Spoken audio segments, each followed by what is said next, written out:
How's it going, everyone? Bones here, coach of your Vancouver Coyotes, and this is I've never done kind of a video where my face is showing, so I'm pretty I feel like I'm a little pretty laid back. I mean,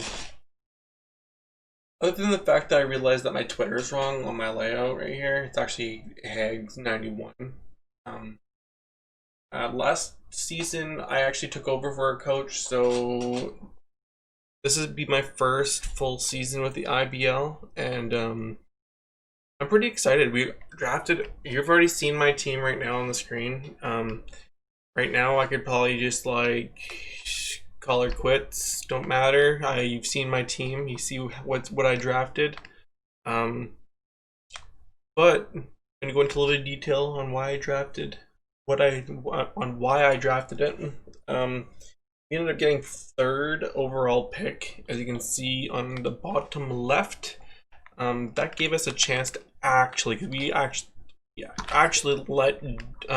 GMAX Urshifus in the game, and I actually was the only one who drafted a GMAX one, because once you draft the GMAX, it actually takes the regular off the table.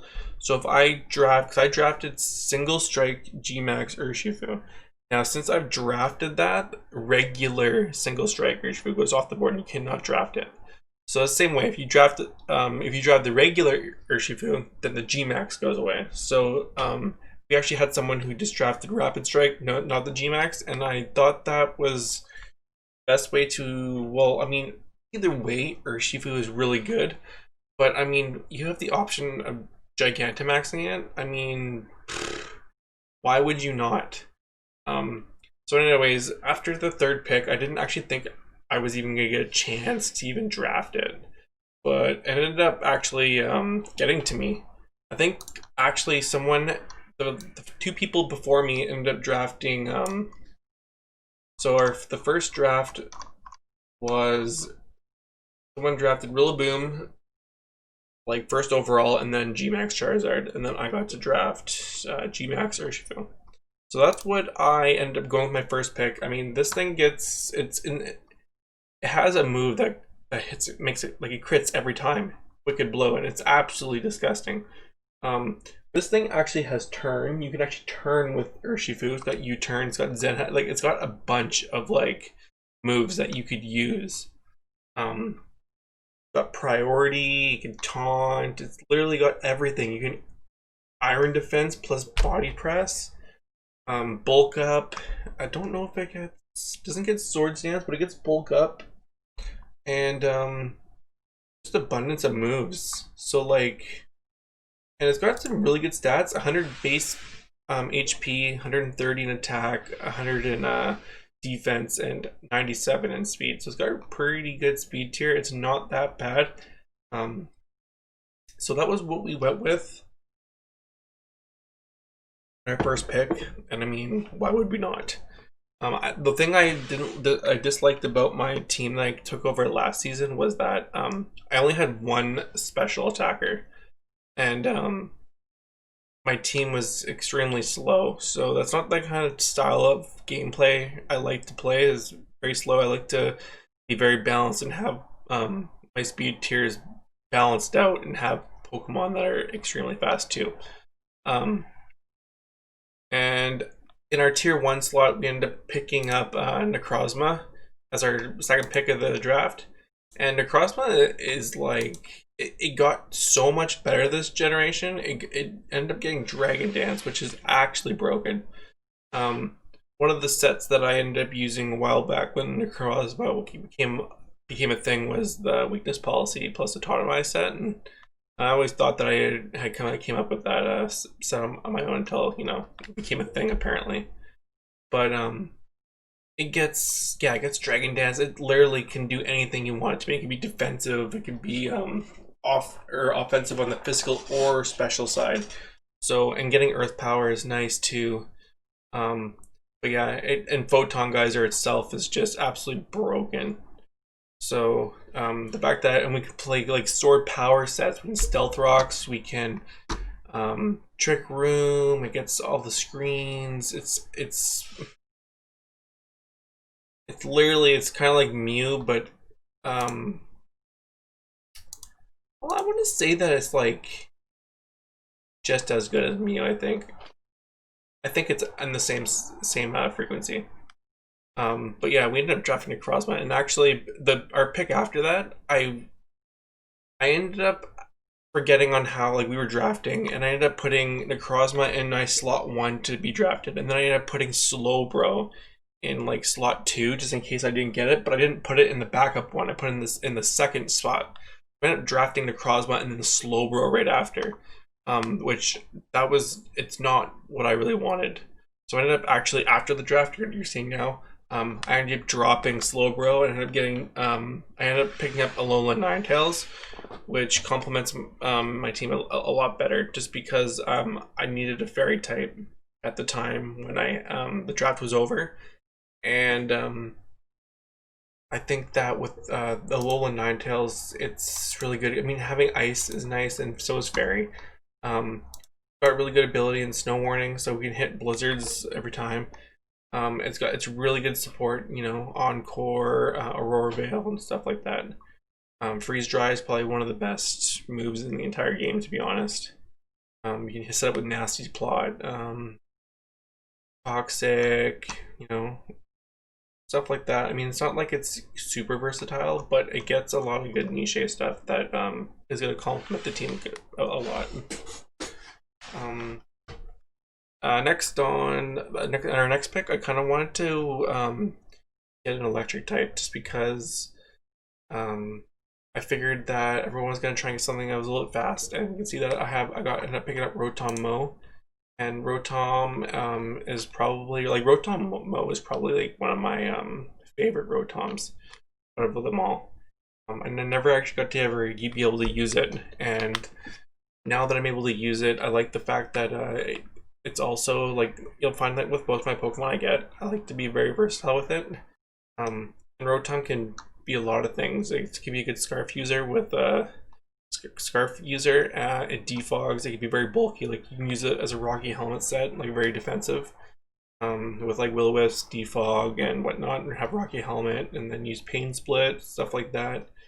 You know, we can use Trick and whatnot. Volt Switch has got this, like I like to turn. Like one of my favorite things about like how Pokemon is having a lot of things they can turn and, you know, get good momentum going. I also got the Poltergeist move, which seems to be pretty broken in this game.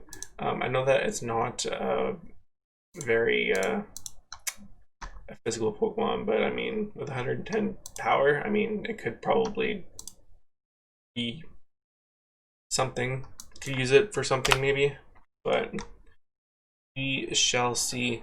And after that, I ended up picking up Noivern, and after picking up Noivern, I knew that I needed a lot of speed, and I liked Noivern itself because it gets Boom Burst, and what I liked about it was that it's a good Pokemon to use as a Throw Spraymon, and it can do a whole lot of it gives me another defog user, which is fine. I needed some more hazard control and whatnot, so again with Noivern you get a lot of good support moves with like Boom Burst, Flamethrower. It gets let's see here, Focus Blast and whatnot, Psychic, Shadow Ball, Tailwind, Taunt, U-Turn, Toxic. Noivern is actually a pretty good support mod as well, as much as a good special attacker. After I drafted Rotom and Noivern, I realized how much of a ice weakness I kind of had. With Ninetales being able to resist the ice, I wanted a little bit more reinsurance on that. So I ended up actually picking up Magnezone. Magnezone is also like it is a second electric type, but with Rotom having Levitate, I don't really have to have it share its weaknesses. So having Magnezone and Rotom isn't really overlapping on it, I felt like, and having really good abilities with Sturdy and Magnapult and Analytic, which is also, they're all really good, and Magnezone got a really good set after Gen 8 with body press. So like the Iron Defense body press set is it kind of it helped it out a bit, especially against Magnezone, or not Magnezone, sorry, Ferrothorn, because where it doesn't it lost all the with the Pokemon losing hidden abilities and whatnot, or hidden powers. Um, the body press set makes Magnezone a bit more lethal against more stally teams, which is nice. But once again, Magnezone doesn't have a whole lot it can do. It is a really good Specs and Scarf user, but it finally has another thing that it can be, and that is that body press set with Iron Defense. So that's something pretty cool, and that's another Volt Switch user.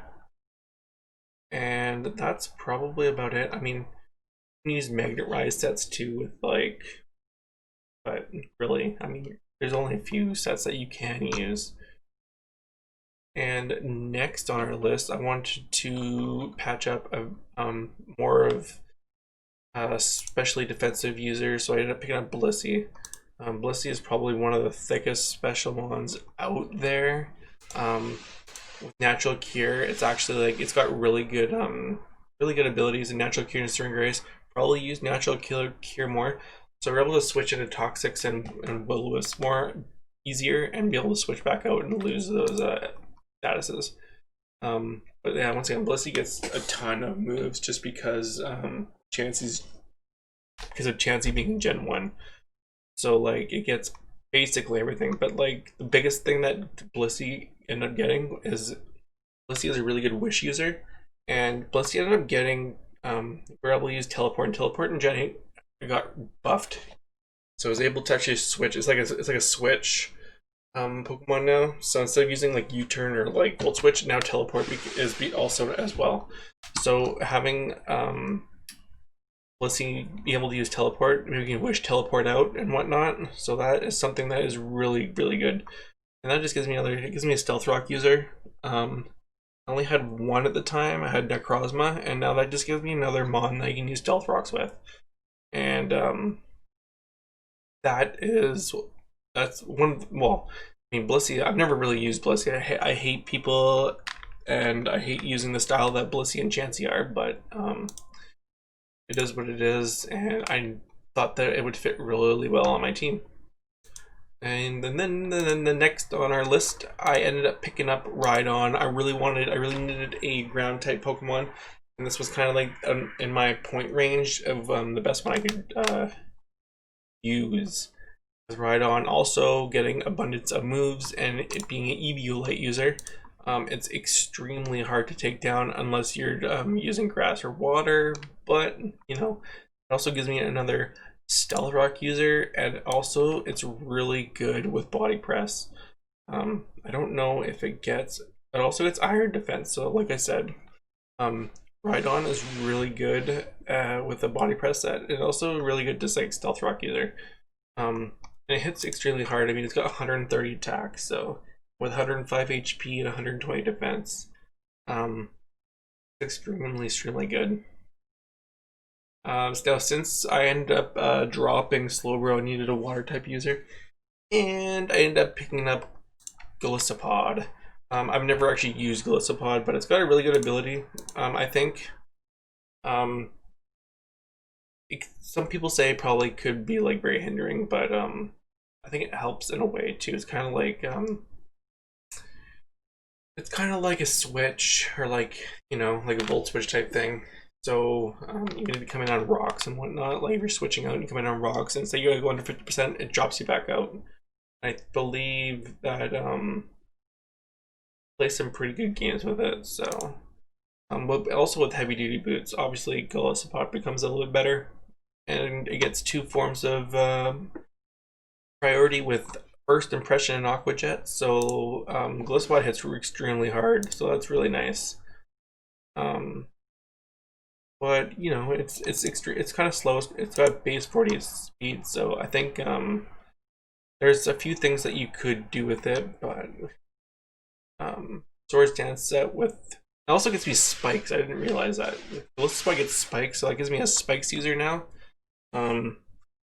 So that's something that's neat. So we got and also another form of Sucker Punch. About it. I mean, gets knockoff, gets iron defense, no body press, but there's some cool things. Gets close combat now. So, second to last on the list that we ended up picking up was Dracloak. Yes, Dracloak.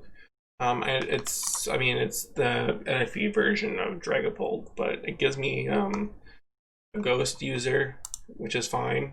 It's 102 base speed, so it gives me that that little bit of oomph over the 100 speed mark, and it gets, honestly, gets most of the exact same stuff that Dragapult gets. So it's not bad. You know, you get a U-turn set, Will-O-Wisp, Thunder Wave, blah blah blah, Sucker Punch. You get more priority. And stuff like that. I mean, it still Dragon Dances, it just Dragon Meteor, it does all that stuff. So it's like budget Dragapult. So I mean, I might bring it a few times depending on the matchups. And then last in our draft, if you've seen that we have a Alolan Ninetales, you know that we picked up a Alolan Sandslash. It's probably one of my favorite duos in Pokemon right now. I ended up drafting it in a showdown league that I run, and it's honestly like really fun. And with like Slush Rush, plus like it gets like Triple Axle is extremely fun to use, like extremely fun to use. It gets like a few good like support moves, but mostly if you get like a Sword Stance up, you can almost run through half the teams. I mean, at a tier 4, Sandslash is extremely valued, especially if you have the Pokemon to you know, give it that oomph with that snow warning. So that is our team for this season. Let me know in the comments if you like our team. I'm looking for probably, I've kind of thought of nicknames for most of my, that's like one of my favorite things to do is like nickname my Pokemon, and I kind of always nickname them after anime characters and whatnot. So I'll have fun doing that, and hopefully we can do really well this season. I mean, I feel like the team I drafted is extremely good and I enjoy it, so hopefully we can, well, we'll do our best. And I'll see you guys in week 1. We play off against Shikwaza and the Dallas Starmies, and hopefully we can come away with a W on that day. So here's our team, here's the squad. Hopefully we can do some fun stuff. Anyways, I'll see you guys in week 1. Have a good one. Peace.